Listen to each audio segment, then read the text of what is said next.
too. Is there a sunset on the Federal Reserve's charter? They were formed in 1913. Is it a 100-year charter, or how does that work? No, if there is, I don't remember reading. No, I don't believe there's a sunset that would come up by now.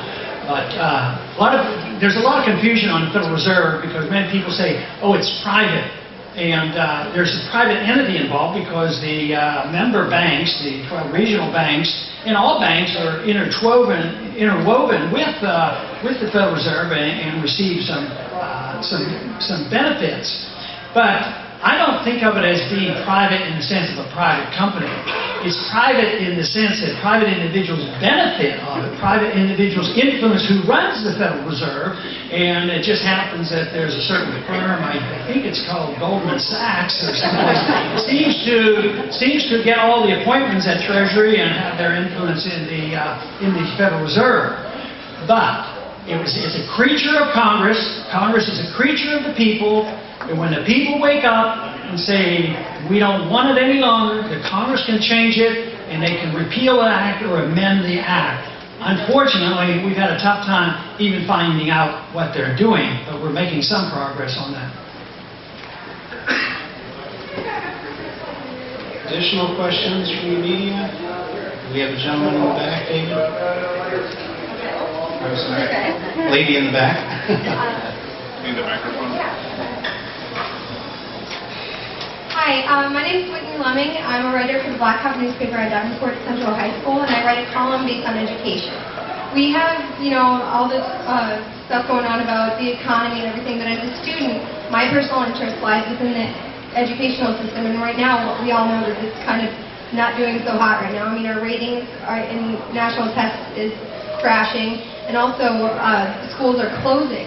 And I would just like to know, instead of what we've been doing lately by pointing fingers at teachers in tenure, what do you plan to do about education to make it better for us? I gather the question is education is in a mess. They have financial problems, there's teacher problems. What am I going to do about this as a president? I would work very, very hard to return all the financing, regulations, and controls back to the states.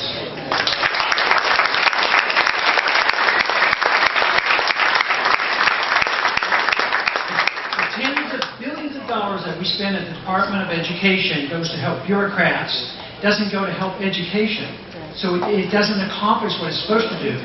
As much as money is needed, and I understand that, but money is not the major issue in our problem in our schools. Because I know individuals who still believe in the responsibility that parents have for teaching their kids, and they don't send their kids to public school, they still pay their school taxes, and they educate their kids at home.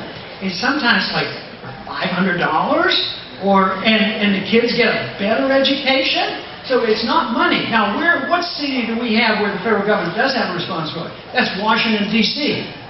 And there's the strictest laws against drugs and violence, and they get the most money. I think it's $17,000 per kid, and it's in shambles.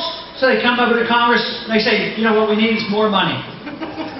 Well, I don't buy into that, because I don't think it's a money issue, and I don't think the problems are easy. But you say, well, you've taken all this money, you send it to Washington, and now you're saying the states have to take care of themselves. Well, I would be taking a lot less of your money, and it would be in the states, it would be up to the states to deal with it. And the most important thing is to always have competition, so that you can. Competition is good. You don't have to be against public schools, but you've got to have competition. And that is, if you force everybody into that system, whether it's a medical system or an educational system, I think that's very detrimental.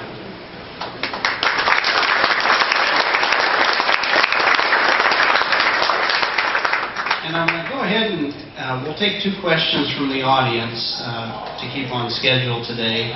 We'll go with the gentleman in the front row here. My name is Joe Chervino. I'm from Whitefield, Minnesota. Drove down this morning. My question to you is, how do you feel Fox News has treated you this time around? I'll answer that for you. You ask how I think Fox News has been treating me compared to 4 years ago. Much better. But they also understand the marketplace.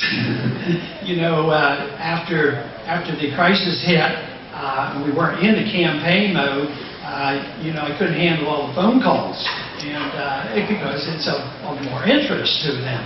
But no, I think last go around, once in Iowa, once in New Hampshire, right before important votes, I was excluded from the debates. But that's not happening, and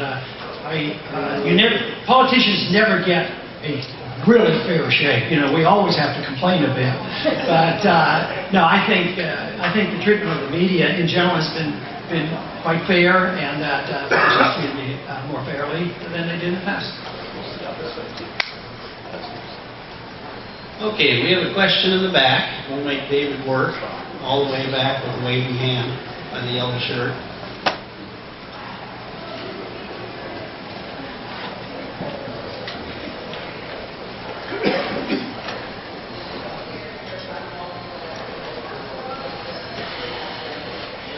My heart bleeds, aches, and it's crying for Africa, for all those people that are starving. And it's just horrible to see pictures, and I want to know what you could do if you were president. And why do we spend like $3,000 for tapestry and chair in the White House when that money could be used? And there's so many issues that we spend the money here, and these people, they're just dying with that. And it really hurts my heart.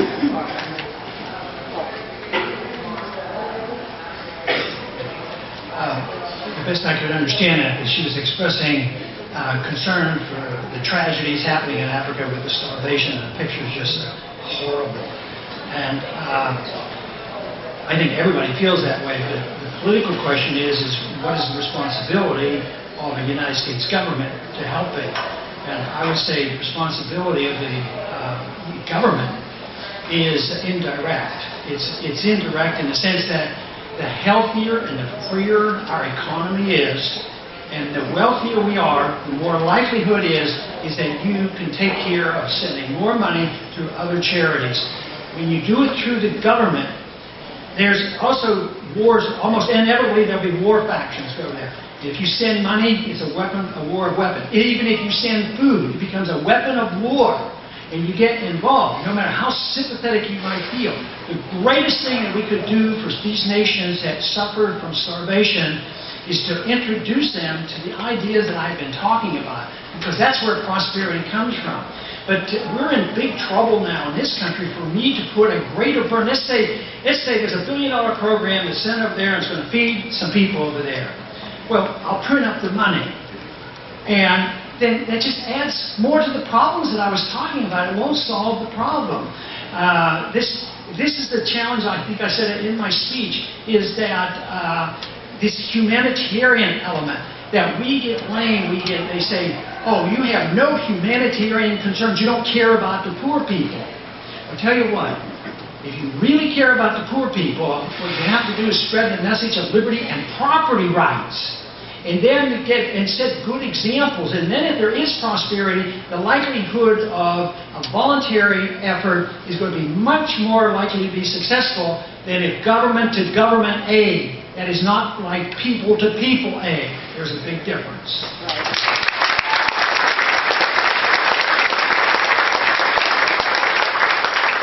Thank you all for coming. That is the conclusion of our question and answer period. At this time, I do want to remind everybody that straw poll tickets are available out in the hall. And if you would please stay in your seats for just a moment, we're going to get Congressman Paul outside into the kind of the hallway out there, but he needs to work his way through. So if you would please...